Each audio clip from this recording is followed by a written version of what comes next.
What is going on, guys? Welcome back to the channel, and today I'm going to be answering a bunch of questions that you guys asked me on one of my recent Star Wars Squadrons videos. For those who don't know, a few of the game changers did get early access to the game over the weekend, and we were able to play for about 2 to 3 hours. So obviously I've made a few videos on it already, but I did ask you guys to leave a bunch of questions because it is pretty hard to sort of know what you guys want to know. So without wasting any more time, we're going to jump into the questions. So the first question comes from Blair, who says, was there any discussion on adding more multiplayer modes? I would love a cargo style mode, a bit like the Scarif thing in Battlefront 2015. From what they said, they don't seem to have any plans for adding any content down the line. They've pretty much sort of mentioned that they want this game to be one of those games, sort of like an old school game where you buy the game and, you know, what you buy is what you get. So they haven't said that they straight up won't be doing DLC. They said that they will sort of see how the community reacts to the game, and yeah, they haven't written it off completely, but as of right now they don't have any plans for content down the line. The next question comes from Elon Musk's son actually, and he says, can you control the S-foils when flying in the X-Wing/U-Wing, and also in VR, can you see your hands touching the controls and actually piloting? So to answer the first question, I don't believe you can control the S-foils. For those who don't know what the S-foils are, it's pretty much like on the X-Wings how they have their wings spread out when sometimes they have them closed. So it's hard to tell because you can only see first person. We couldn't actually see our wings, but I'd imagine that they're just always in attack position. So I don't think you can, but I could be wrong. Maybe I missed that somewhere in the gameplay.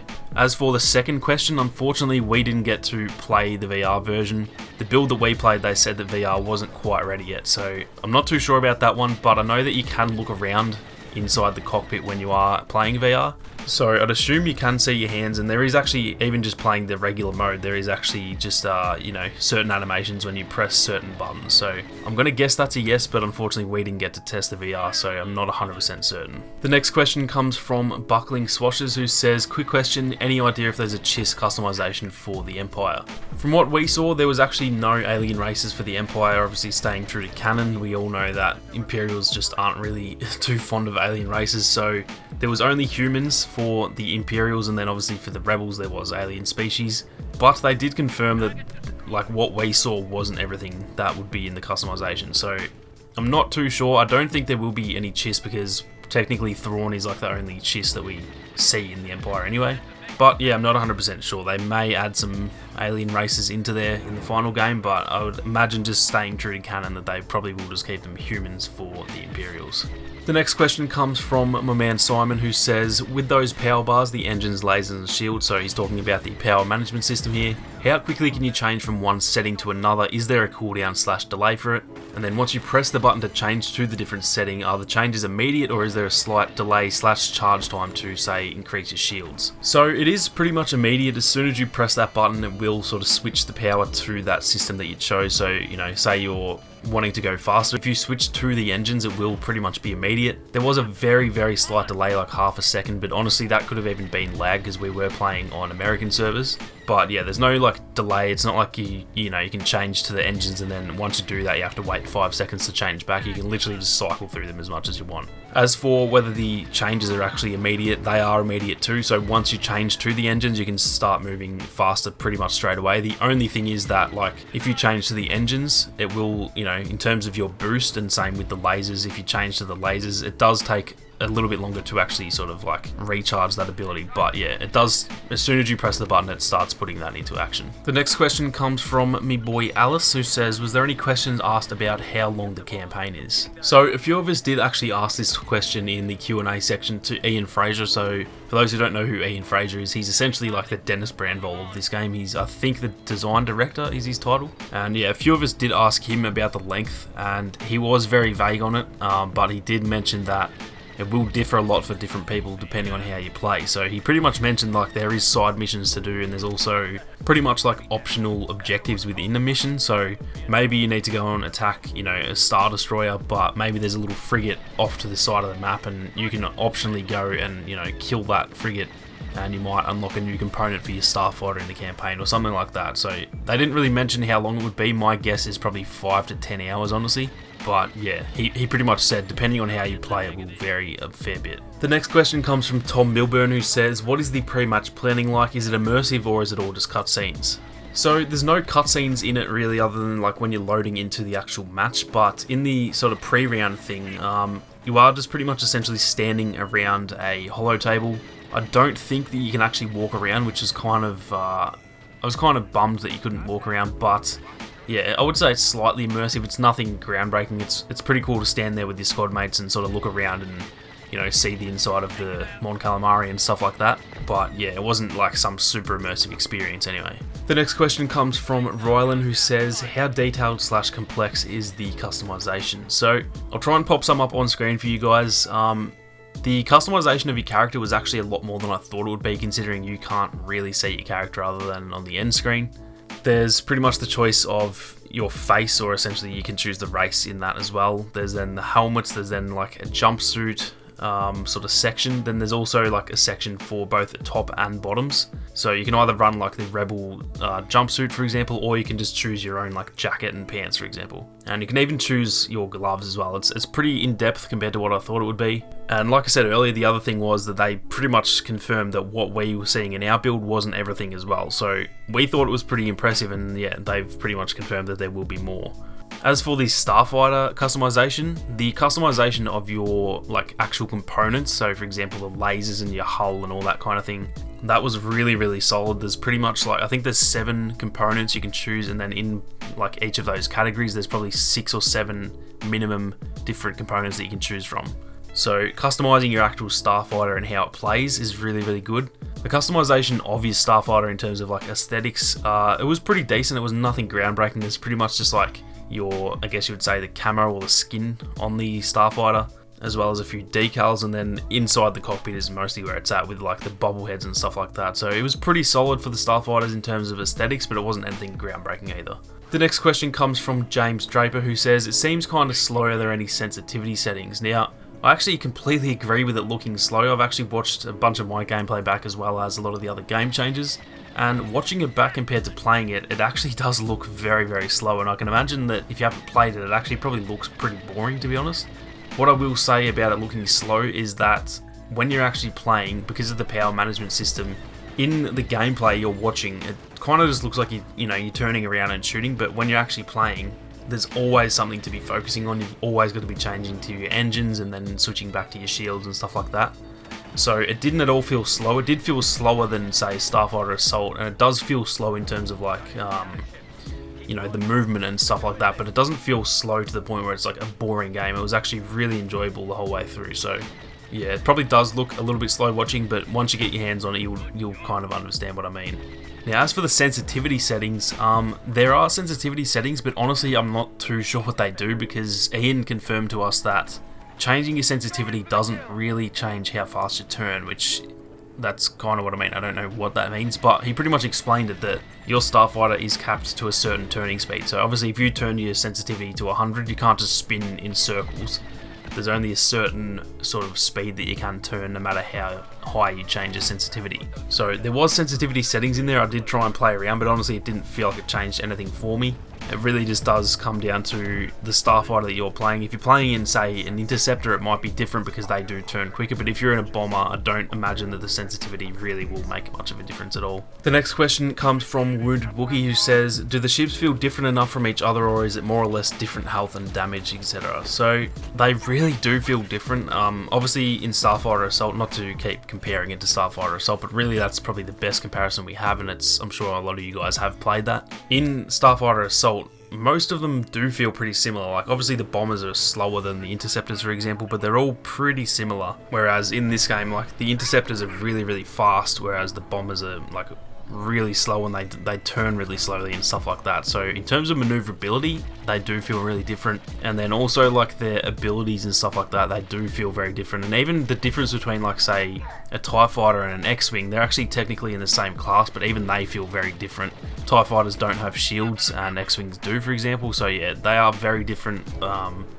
Really, there wasn't a single starfighter that felt similar to another one. The next question comes from Malphane, who says, when it comes to selecting our species for our pilot, will it be like Battlefront 2 with the skins where we have to earn the in-game currency, or will it be a simple level up / milestone mechanic? So there is actually in-game currencies, and obviously for those who don't know, there is no microtransactions. You can't even buy skins or anything like that. There's no money in the game, but inside of the game there are 2 different currency systems that you earn through playing. One is called, I believe, requisition points, and they are like for changing the gameplay mechanics, so the components and stuff like that. They are just earned by pretty much leveling up, and yeah, I think every time you level up, you earn a requisition point. I could be wrong on that. So, for example, like once you level 10, you'll be able to unlock 10 different things for your X-Wing. In terms of the aesthetics though, there's another currency, which I'm not even sure what the name was, but it's pretty much like these little, I don't know, it's got like a little star symbol next to it, and they, I think the same, it's pretty much, consider it like credits in Battlefront 2. They get unlocked as you go, and then yeah, you can just, as soon as you get enough to buy whatever skin or whatever, yeah, you can just use those to spend on them. So the aesthetics and the gameplay do actually have different currencies, which is really good. The next question comes from BDHC, who says, with the power management system, do you press on a certain part of the D-pad to change how much power is going to which part, or do you just press one side to put full power to that one part? So I touched on this slightly in the previous video, but I probably didn't go in depth on it enough. Pretty much the basic setting is that left on your D-pad puts full power to your engines, up on the D-pad puts full power to your lasers, and right on the D-pad puts full power to your shields. Pressing down on the D-pad puts them all in balance, so pretty much, you know, between those three it would be at 33% power for each. Now, I didn't test this personally, but Ian did mention that there is an advanced setting, so instead of, you know, pressing that button once and it puts full power, instead it will just put like one increment. So you can see in the gameplay that there's like those little bars, and pretty much just like if you press left on the D-pad with the advanced setting, it will just put one bar and take away from the other one. So you can really choose and sort of customize how much power you want. But yeah, for a short answer, pretty much you can do both. You can have the advanced setting for the more control, or you can just have the basic setting to just put full power to each one that you press. The next question comes from an idiot on the internet, and he has 3 questions here. He says, will they release a beta? Will you have the ability to change classes / loadouts during matches, and can you switch to third person? So to answer the first question, I'm not 100% sure about the beta. I really hope there is, because I would love any more chances to play this game before the game comes out. For the third question, can you switch to third person? You can't when you're playing. When you are actually spectating your teammates, say you've died, there's like a 15, well depending on the mode, there's a 15-second sort of respawn timer, and during that time you can actually spectate your teammates. So in that sort of section you can, if you're spectating a teammate, you can watch them in third person, but for yourself it is only first person. Now, as for the ability to change classes / loadouts during matches, in dogfights, I don't think you can. You can actually, obviously, like once you die, you can change your loadout then, but I don't think you can, you know, just sort of mid-flight or anything like that. In fleet battles, however, you can actually return to your capital ship, and say you've taken a lot of damage and you want to head back, you can actually go to the capital ship and you'll go into like the hangar, I guess you would say. And from the hangar you can either just choose that exact same class and it'll just heal you. You can have all your stuff replenished and head back out of the fight, or you can change your class, and you can actually change your loadouts too. I haven't seen any other game changers talking about this yet, so I'm not sure if they maybe didn't pick up on it. But with the classes, like when you're hovering over your TIE fighter, for example, there's like these 3 little lines there, and it's not too obvious when you're looking at it first, but if you're hovering over a TIE fighter and you move up and down on the D-pad or the stick, it will sort of scroll through these 3 little loadouts. So you can set up a, you know, stock standard TIE fighter, then you can have one that is maybe with ion shots to take out the frigates and stuff like that, and then you can have one that's like a tank, like you can have, you know, reinforced hull and extra shields and stuff like that. So yeah, to make a long story short, during the fleet battles you can return to your capital ship and change whatever you want to change. The next question comes from Thanostrek, who says, how long do the fleet battles and dogfights last by average? So for the fleet battles, I think there is a 30-minute timer on the match. I could be wrong on that, but I know just watching some of the gameplay back, I didn't see the timer above 30 minutes, but I could be wrong. But for example, like the first game I played was probably 10 minutes long. Like the team that I was on, we really just got smashed and we pretty much lost in 10 minutes. But then the second game I played, it pretty much went almost to the end. So for the average, I'm not too sure because we only played about 2 or 3 games. I'd say the average would probably end up being like 20 minutes or something like that, but yeah. Somewhere between, 10 to 30 minutes will be the average. As for dogfights, I would say maybe 10 to 15 minutes will be the average. It took both games that I played around like 12 minutes or something like that. So yeah, I'd say the average would be, between that 10 and 15 minute mark. The next question comes from Theodore, and he says, how hard are the AI to kill? Are they like the bots in Supremacy or bots in Chess at the highest difficulty? So I'd probably compare them more to the Supremacy bots. They're really not that great. They're not bad either. Like I probably died to maybe 2 or 3 of them throughout the session. They mostly a bit of an issue when either you're attacking the enemy's capital ship and you're taking damage from all over the place, and then at that point they obviously need to land like 1 or 2 hits and they can kill you. Or like if you are getting chased by an actual player and they've done a lot of damage, and then sometimes they'll come in and kill you. But for the most part they were pretty easy to kill, and yeah, they were pretty passive in terms of trying to kill you as well. The next question comes from Ryan, and he says, can you turn off team chat or do you have to mute your mic manually? So within the settings there's actually a VoIP settings, which is pretty much like the voice chat. So you can either turn that off and both your mic will be muted as well as I don't think you can hear the other team. Or if you turn that on, I think you can hear the other team, and then obviously if you've got a mic plugged in they'll be able to hear you as well. The next question that comes from Chaz, and he says, I saw a ping menu on that, is there any info we can get on that, and is there a tutorial or is it learn as you play? So for the ping menu, that is essentially like, it's more the target menu. So what happens is you can cycle through just any target. So it will sometimes do objectives, sometimes it'll actually do your teammates sometimes as well. But if you use that target menu, you can pretty much choose what you want it to cycle through. So if you only want it to show objectives, you can do that, and then when you change target, it will automatically go to another objective. Or for example, you can only target enemy fighters, and then when you change, it will obviously change to another enemy. Or if you're playing, say, the support class, like you can actually make it just lock onto teammates only, so then you can just fly around the map and you'll know where your teammates are and you can go and give them health and stuff like that. So I believe there is actually a little ping menu as well, but the one that you would have seen in the gameplay was actually just the targeting system. Now, as for the tutorial, there is tutorials for pretty much each mode. I don't know if there's one for dogfights because it's essentially team deathmatch, but there is a tutorial for fleet battles, and the campaign itself is essentially a tutorial. They said that you'll learn things like, all the way through the campaign. It's not like it's just the first couple of missions. Like towards the end of the campaign, you'll still be learning things that can help you in multiplayer. So the campaign itself is a tutorial. There is the tutorial for fleet battles, and then there's actually just a practice mode as well. So you can actually go in and just, get used to flying and stuff like that. The next question comes from Ivanov, if I pronounced that correctly. He says, how skill-based do you think the combat is? My biggest issue with EA's Battlefront 2 space combat was super low skilled with a really short time to kill. Getting on someone was pretty much an instant death for them, and all the maneuvers were just button presses. Compared to something like War Thunder, where you need to understand the physics and control your aircraft to pull off proper maneuvers without just turning or making yourself a target. So, like I said earlier, this game is completely different than Battlefront 2 Starfighter Assault. It is a lot more sort of skill-based, and it's a lot more thoughtful. It's not just, flying around pew-pew just shooting people. It is really, you've got to think about what you're doing, and to answer your question a little bit more, the time to kill is way, way longer in this game. It's borderline too much, if I'm going to be honest, but I think most of that was just because we were absolute trash. Like, all of us sucked. So, there were some fights there where I was, like, flying around chasing an enemy for, like, 2 minutes straight, and I just couldn't kill him. I think that was more with me being shit than the actual game itself. But yeah, the time to kill is much longer. You can really survive. Like if you're getting shot at from behind in Starfighter Assault, you're probably going to die, whereas in this, you can sort of outmaneuver and you can actually pull off those sort of the boost drifts, the same thing that Poe Dameron does in The Last Jedi, where he sort of just comes to a stop and swings around. You can actually do that in this game. And so if someone's on your tail, you can do that and sort of outmaneuver them, and then it does pretty much play into, the person with more skill is generally going to win.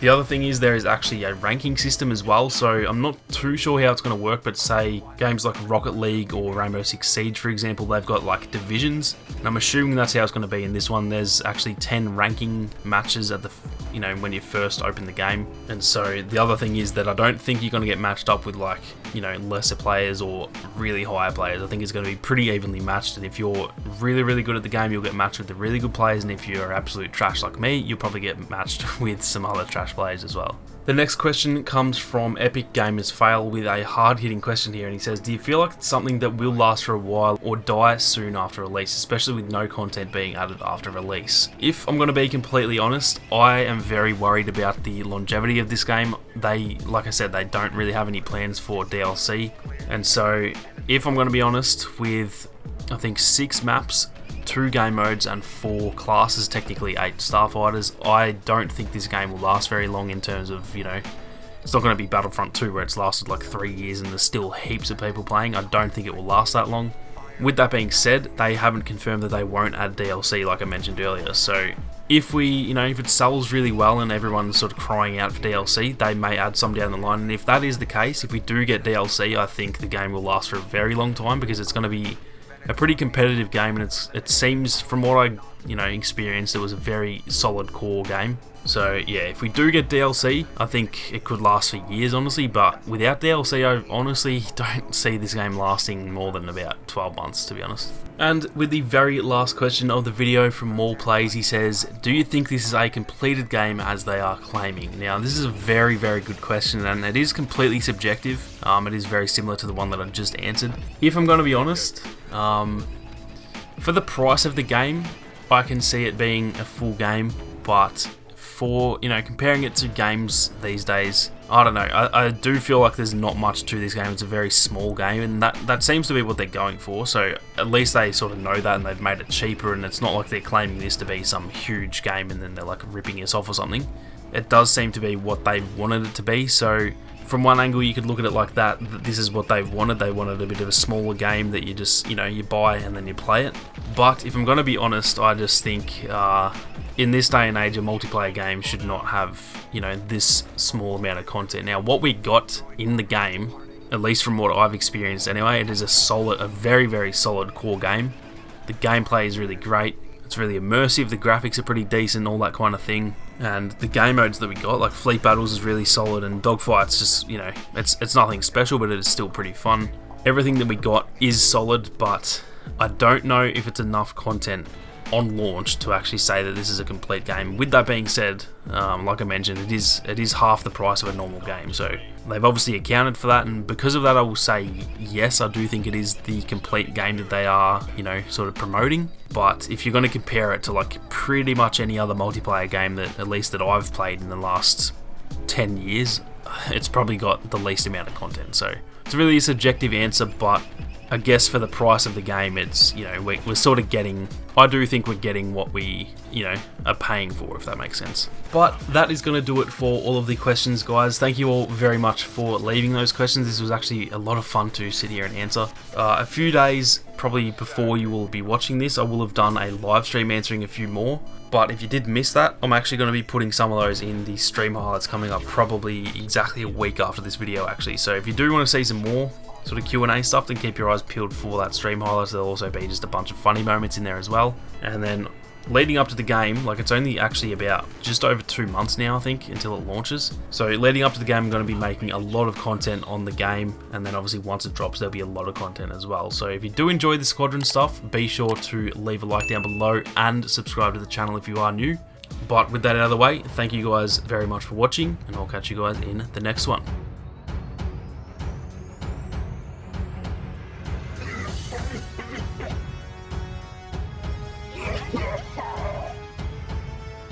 Crush them, make them suffer.